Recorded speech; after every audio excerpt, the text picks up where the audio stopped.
Highway 36, Denver, 8:47 a.m. A silver Mercedes flips twice, bursts into flames. Inside, a young woman, trapped, unconscious, bleeding, gasoline pooling, fire spreading fast. Michael Harrison has 30 seconds, maybe less. His choice? Drive away safe to his 8-year-old daughter, or crawl into a burning car for a complete stranger. He chose courage. What he didn't know, that stranger would change his entire world. Because sometimes one moment of heroism doesn't just save a life, it reveals a destiny no one saw coming. This is that story. Before we continue, please tell us, where in the world are you tuning in from? We love seeing how far our stories travel. The screech of tires on wet asphalt cut through the morning air like a blade. Michael Harrison gripped his steering wheel tighter as the silver Mercedes ahead of him suddenly swerved violently to the left.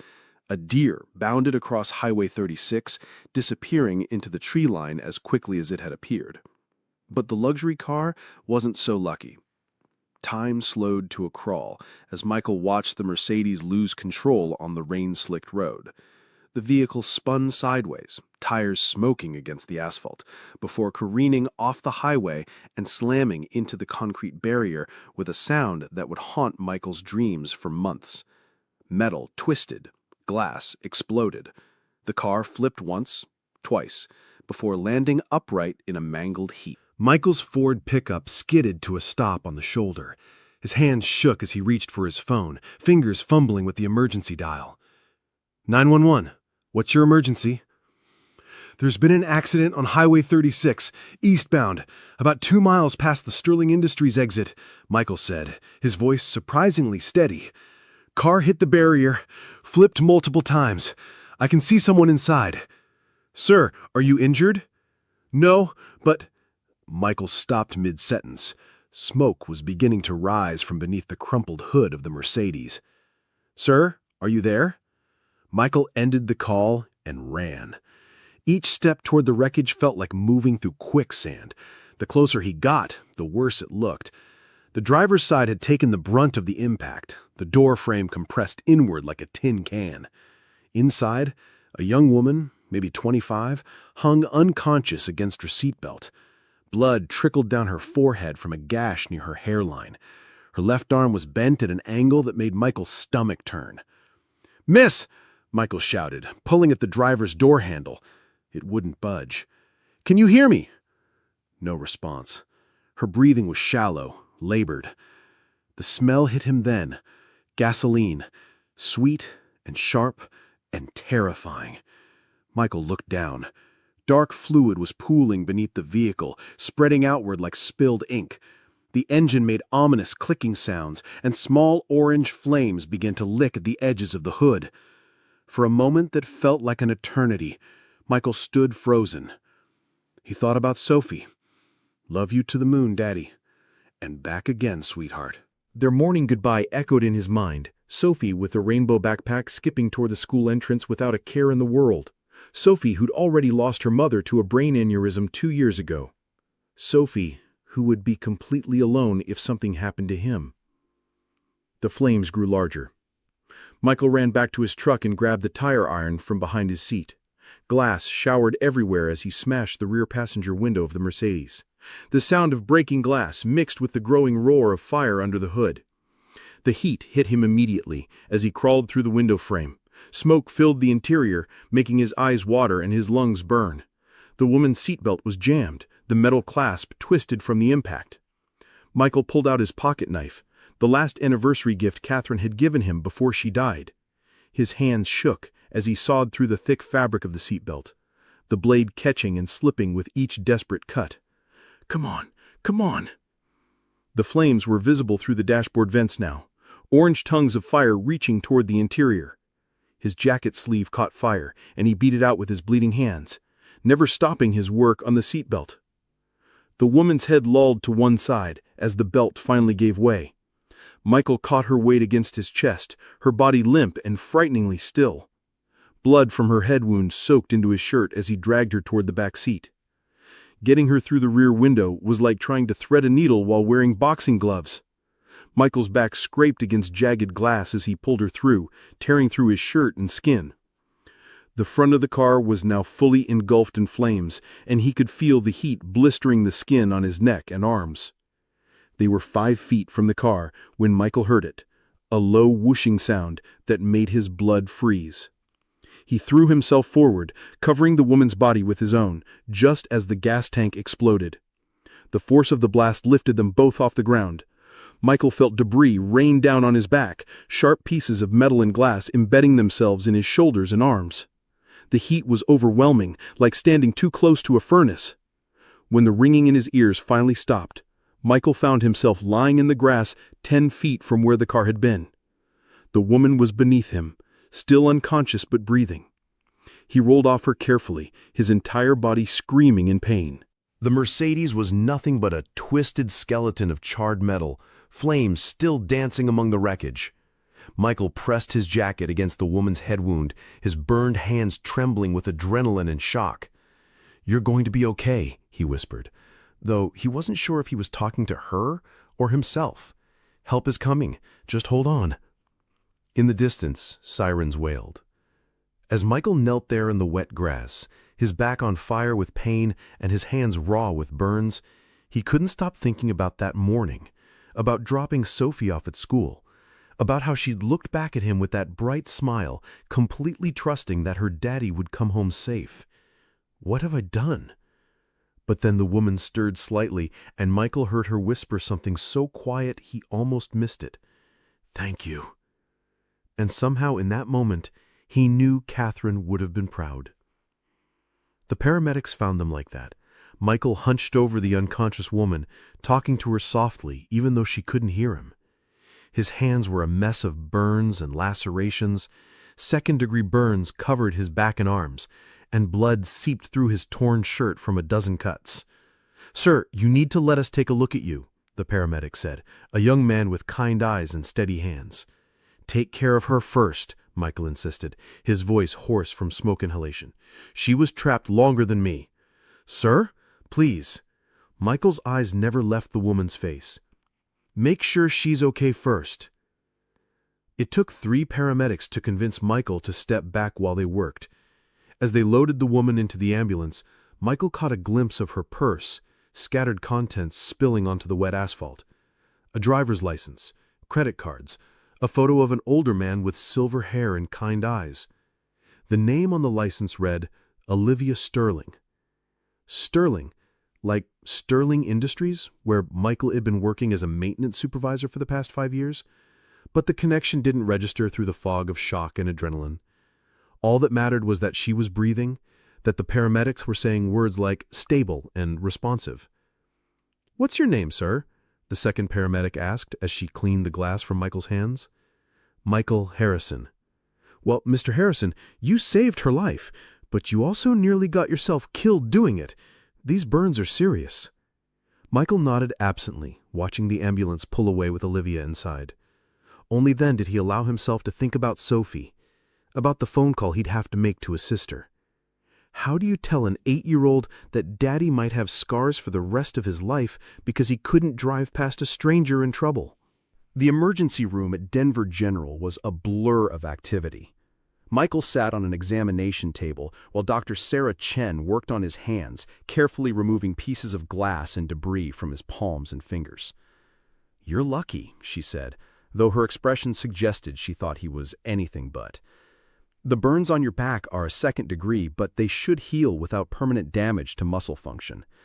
Your hands, though, you're going to need surgery on 3 fingers. There's significant nerve damage." Michael watched her work, his mind elsewhere.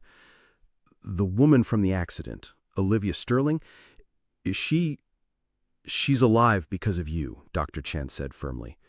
"Skull fracture, broken arm, some internal bleeding, but nothing that won't heal. The fire department said you had maybe 30 seconds before that car became a death trap." 30 seconds. Michael closed his eyes and tried not to think about how many times in those 30 seconds he'd almost turned around and walked away. "Mr. Harrison?" Dr. Chen's voice was gentle. "Is there someone we can call? Family? My sister, Maria, and my daughter's school, Sophie. She's 8. I was supposed to pick her up at 3:30. Michael's voice cracked. The medication was making everything feel distant and strange, but the thought of Sophie waiting for him at school brought everything into sharp focus. "We'll take care of that," Dr. Chen assured him. "But you're going to be here for a while. Surgery, observation, physical therapy. This isn't something you recover from in a day or two." Michael nodded, staring down at his bandaged hands. 2 weeks ago, the biggest worry in his life was whether he could afford to fix the water heater in his apartment. Now he was looking at medical bills that would probably cost more than he made in 6 months. But she's alive, he told himself. Olivia Sterling is alive. That had to be enough. Maria arrived 20 minutes later with Sophie in tow, her face pale with worry. "Uncle Mike!" Sophie launched herself at the hospital bed before Maria could stop her, then pulled up short when she saw the bandages covering her father's arms. "What happened to you?" Michael looked at his daughter, all freckles and worried brown eyes and tangled hair from the playground, and felt his heart break a little. How do you explain to a child that sometimes adults have to make choices between safety and doing what's right? "I helped someone who was hurt, sweetheart," he said simply. "But I'm okay. I'm going to be okay." Sophie climbed carefully onto the bed beside him, avoiding his bandaged hands. "Were you scared?" "Terrified," Michael admitted, because he'd learned after Catherine died that honesty was better than false comfort. But sometimes being brave means doing the right thing even when you're scared.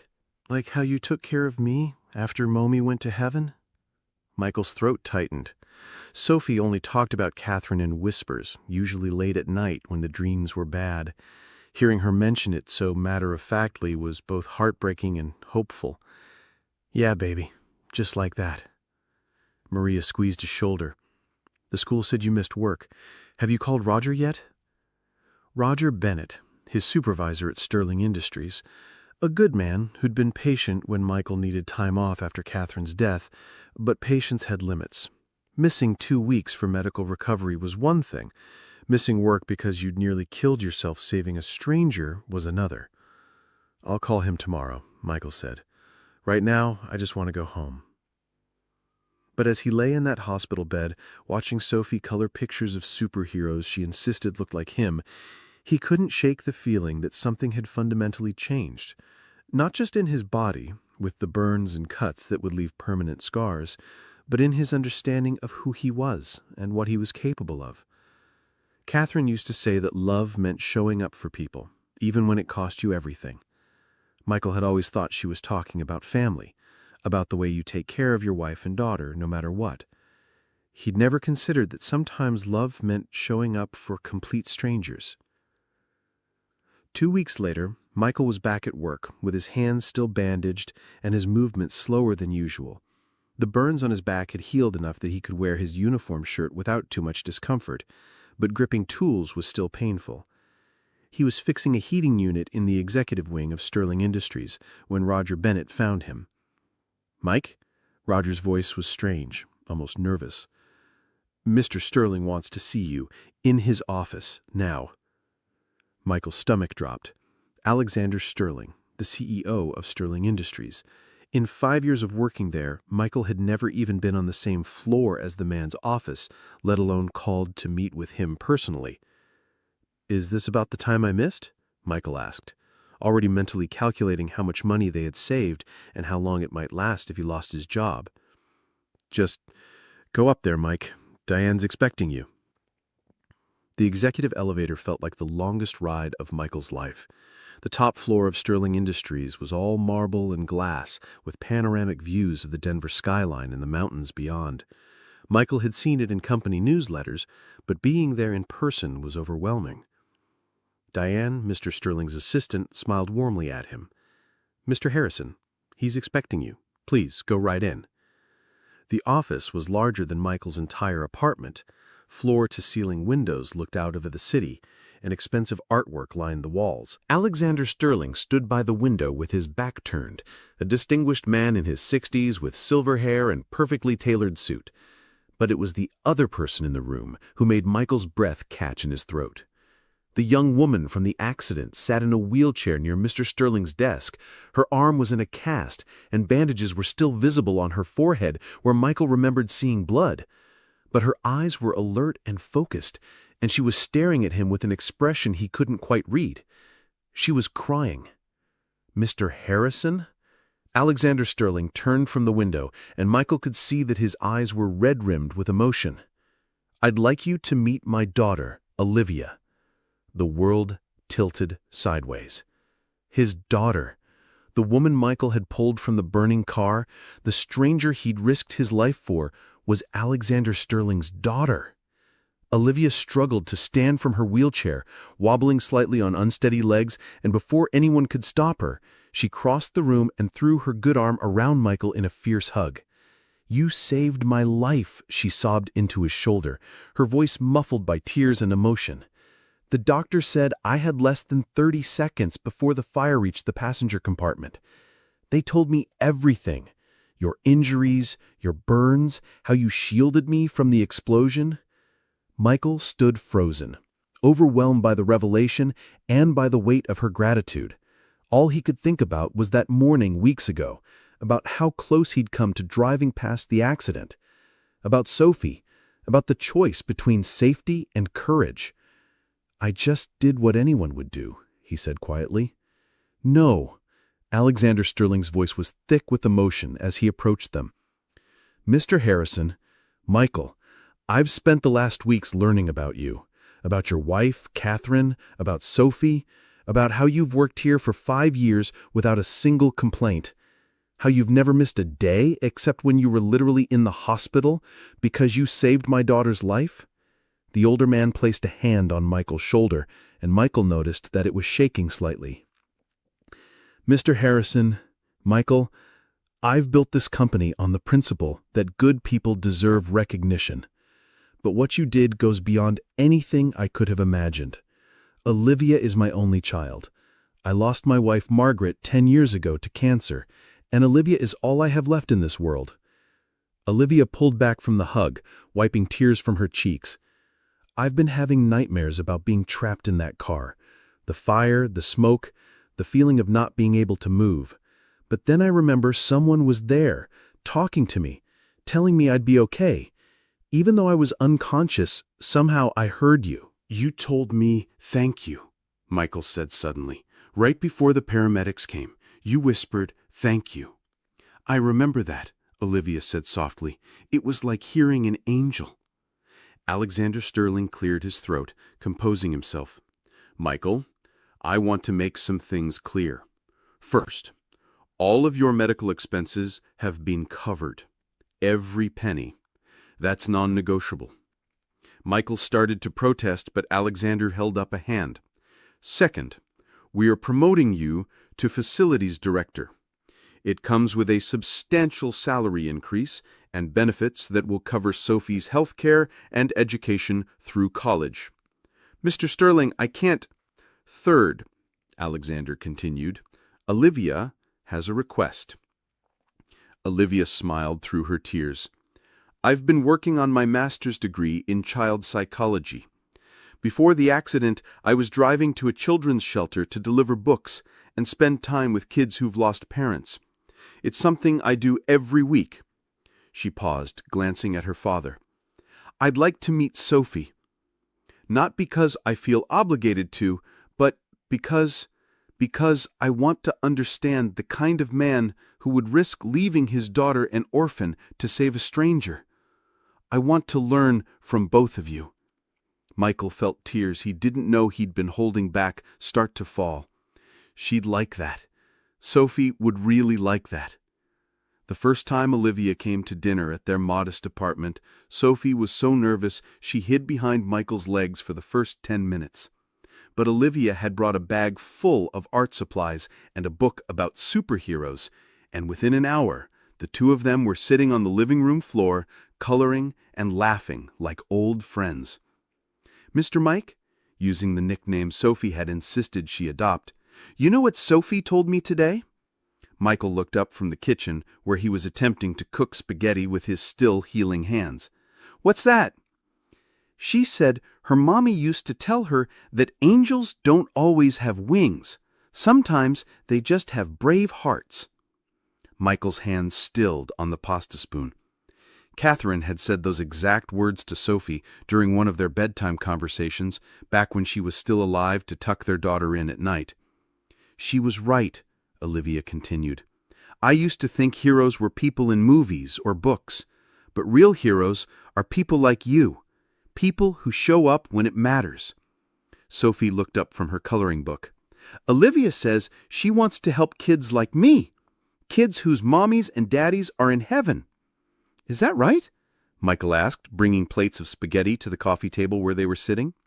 "My whole life I've had everything I could ever want: money, education, opportunities.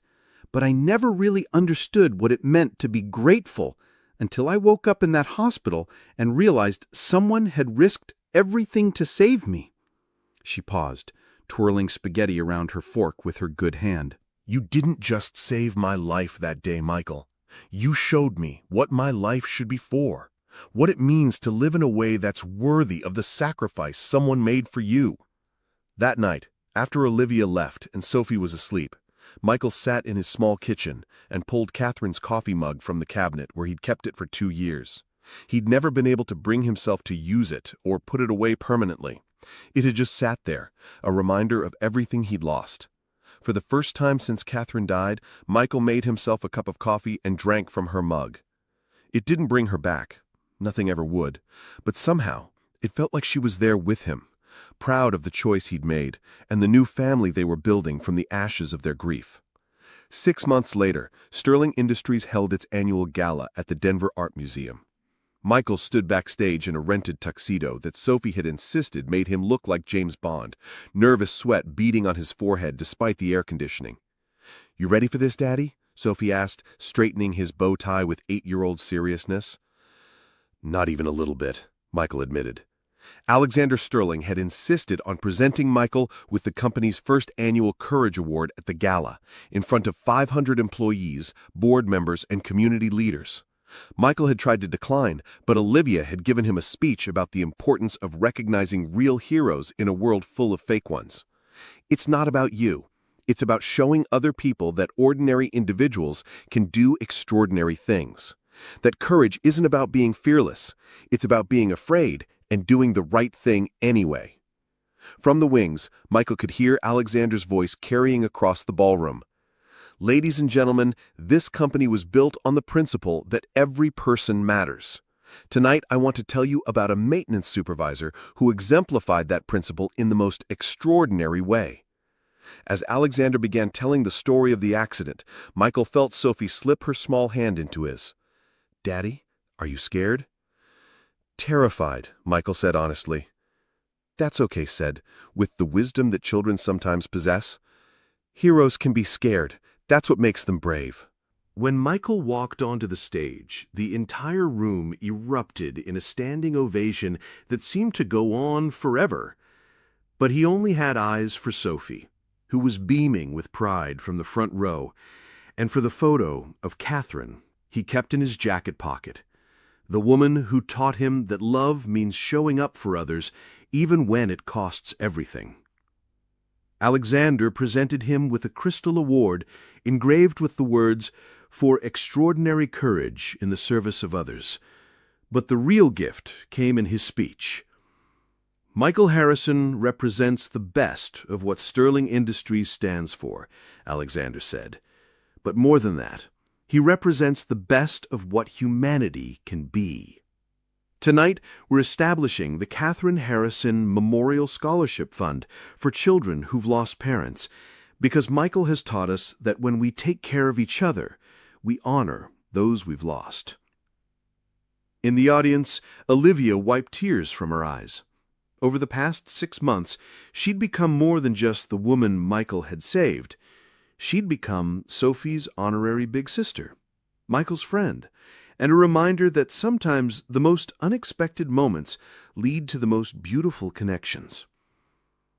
After the ceremony, as guests mingled and congratulated Michael, Olivia pulled him aside.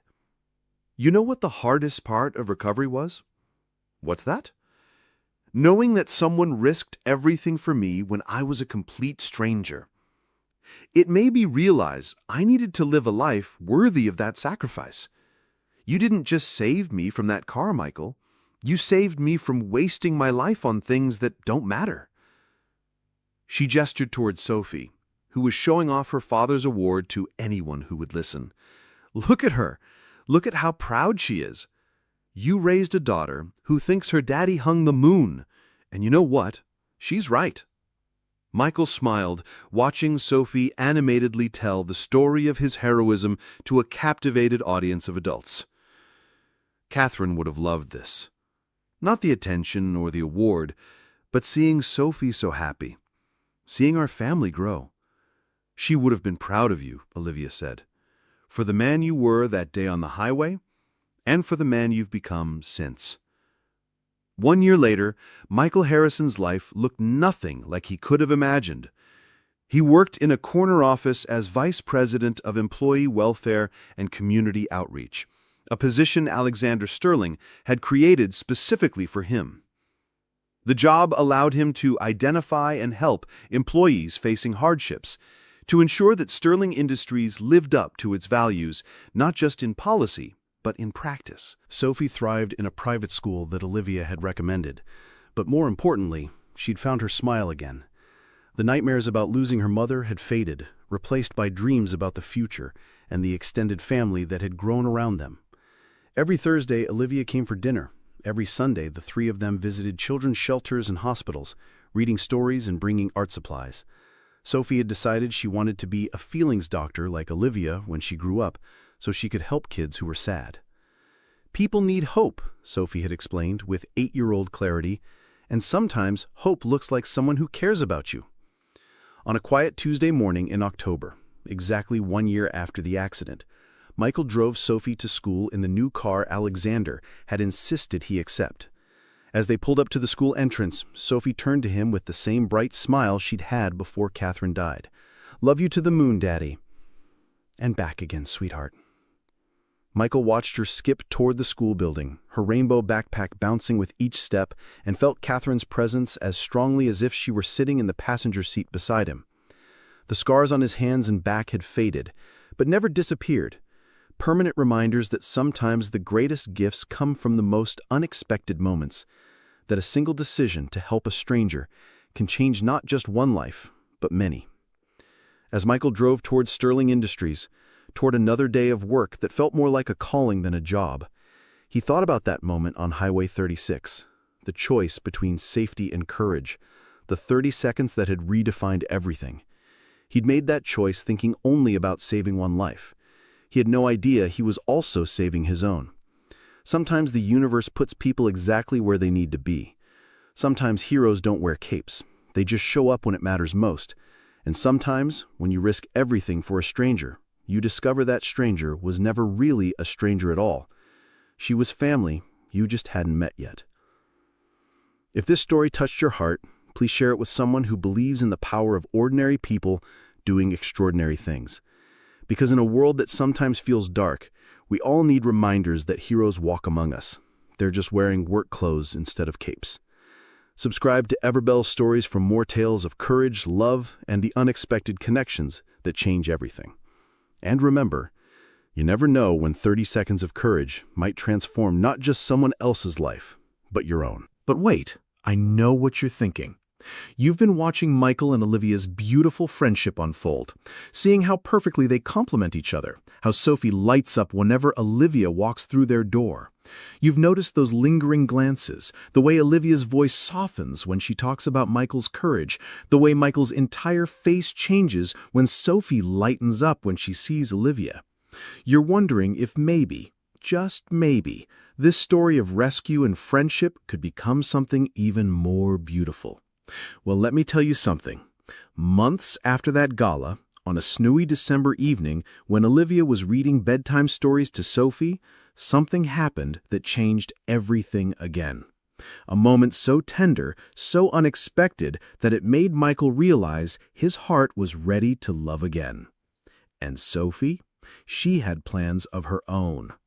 If you want to see how Michael and Olivia's love story unfolds, how a hero's courage led not just to saving a life, but to finding his soulmate, smash that like button and comment part 2 below. Because their journey from strangers to family to something even deeper is a story that will restore your faith in second chances and the magic of unexpected love. Trust me, you don't want to miss what happens next.